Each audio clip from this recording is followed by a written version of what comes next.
नमस्कार. Microsoft Excel हे नाव ऐकल्यावर अनेकांना वाटतं की हे खूपच अवघड आहे, नाही का? पण काळजी करू नका. आज आपण एकत्र मिळून या शक्तिशाली साधनाला अगदी सोपं आणि मजेशीर बनवणार आहोत. बघा, आपल्या सगळ्यांच्या आयुष्यात आकडे असतातच. मग ते महिन्याचं बजेट असो किंवा ऑफिसमधला डेटा. आणि कधी-कधी या सगळ्याचा हिशोब ठेवणं म्हणजे एक मोठी डोकेदुखी होऊन बसते. तर हीच डोकेदुखी कमी करण्यासाठी एक्सेल आहे. सोप्या भाषेत सांगायचं तर हा एक असा स्प्रेडशीट प्रोग्राम आहे जो आपला संख्यात्मक आणि सांख्यिकीय डेटा रेकॉर्ड करायला, त्याचं विश्लेषण करायला आणि तो व्यवस्थित सांभाळून ठेवायला मदत करतो. ठीक आहे. तर आज आपण काय काय पाहणार आहोत? सगळ्यात आधी एक्सेल महत्त्वाचं का आहे? मग त्याचं कमांड सेंटर कसं असतं? आपल्या डेटामध्ये जीव कसा आणायचा? आणि हो, एक्सेललाच गणित करायला कसं लावायचं हे सगळं पाहूया. बरं, तर पहिला मुद्दा. एक्सेलची गरजच काय आहे?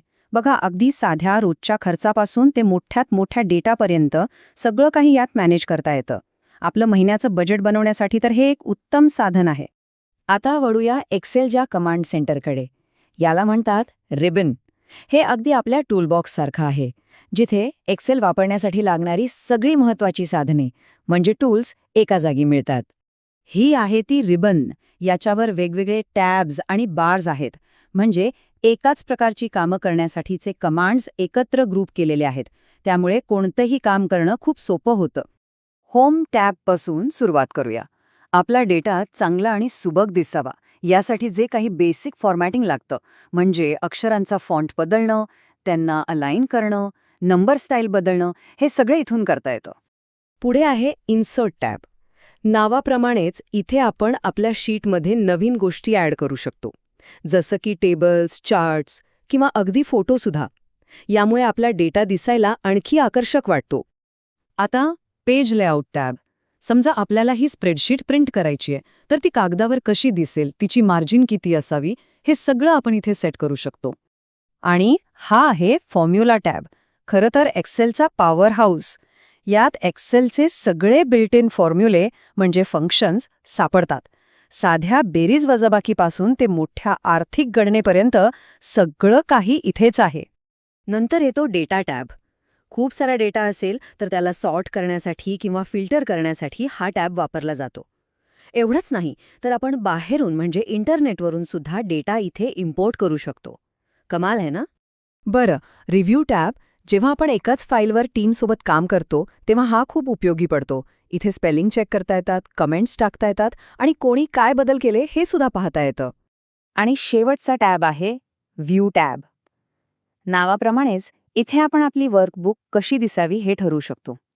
म्हणजे झूम कमी जास्त करणं किंवा लेआउट बदलणं, हे सगळं इथून होतं. चला, तर मग आता आपल्याला एक्सेलचं बेसिक लेआउट समजलं आहे. आता नुसतं बघून काय उपयोग? चला आपण प्रत्यक्षात काहीतरी करून पाहूया, म्हणजे डेटामध्ये जीव कसा आणायचा ते बघू. एक्सेलमध्ये डेटा टाकणं अगदी सोपं आहे. फक्त 3 स्टेप्स. 1. कोणताही सेल निवडा. 2. आपला डेटा टाईप करा. आणि 3. एंटर दाबा. बस, झालं काम. आता हा टाकलेला डेटा चांगला दिसावा यासाठी काय करायचं? यालाच म्हणतात फॉर्मॅटिंग. ज्या सेल्सना फॉर्मॅट करायचे त्यांना निवडा, राईट क्लिक करा आणि फॉर्मॅट सेल्स निवडा. तिथे आपल्याला रंग, फॉन्ट, अलाइनमेंट असे अनेक पर्याय मिळतील. आणि हा बदल किती मोठा असू शकतो हे बघा.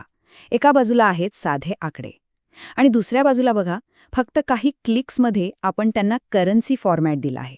आता हे वाचायला किती सोपं आणि स्पष्ट वाटतंय. आता येतो सगळ्यात इंटरेस्टिंग भाग, म्हणजे एक्सेलची खरी जादू. एक्सेलला गणित करायला लावणं. हो, एक्सेल आपल्यासाठी कॅल्क्युलेशन करू शकतं. एक्सेलमध्ये कोणताही फॉर्म्युला सुरू होतो तो बरोबर, म्हणजेच इज इक्वल टू या चिन्हाने. हे खूप महत्वाचं आहे. उदाहरणार्थ, जर आपल्याला B2 आणि B3 या सेल्समधल्या आकड्यांची बेरीज करायची असेल तर आपण फक्त is equal to B2 plus B3 असं लिहिणार. पण प्रत्येक वेळी असं बेरीज करत बसण्यापेक्षा एक्सेल आपल्याला काही रेडीमेड फंक्शन्स देतं. म्हणजे बघा, सम फंक्शन वापरून आपण एका रेंजमधल्या सगळ्या आकड्यांची बेरीज करू शकतो, ॲव्हरेज वापरून सरासरी काढू शकतो आणि मॅक्स किंवा मिन वापरून सगळ्यात मोठी किंवा सगळ्यात लहान संख्या शोधू शकतो. एका छोट्याशा कमांडने किती मोठं काम होतं.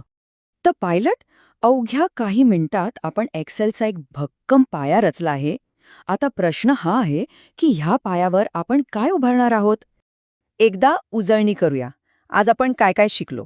तर एक्सेलची रिबन कशी वापरायची, डेटा कसा टाकायचा, तो दिसायला चांगला कसा बनवायचा आणि सगळ्यात महत्त्वाचं म्हणजे गणना करण्यासाठी फॉर्म्युले कसे वापरायचे. आता एक्सेलच्या या मूलभूत गोष्टी आपल्या सगळ्यांना समजल्या आहेत. याचा अर्थ डेटाला व्यवस्थित लावण्याची, त्याचं विश्लेषण करण्याचं आणि त्यातून काहीतरी नवीन समजून घेण्याची ताकद आता आपल्या हातात आहे. तर मग विचार करा, या नवीन कौशल्याचा वापर करून आपण काय काय तयार करू शकतो.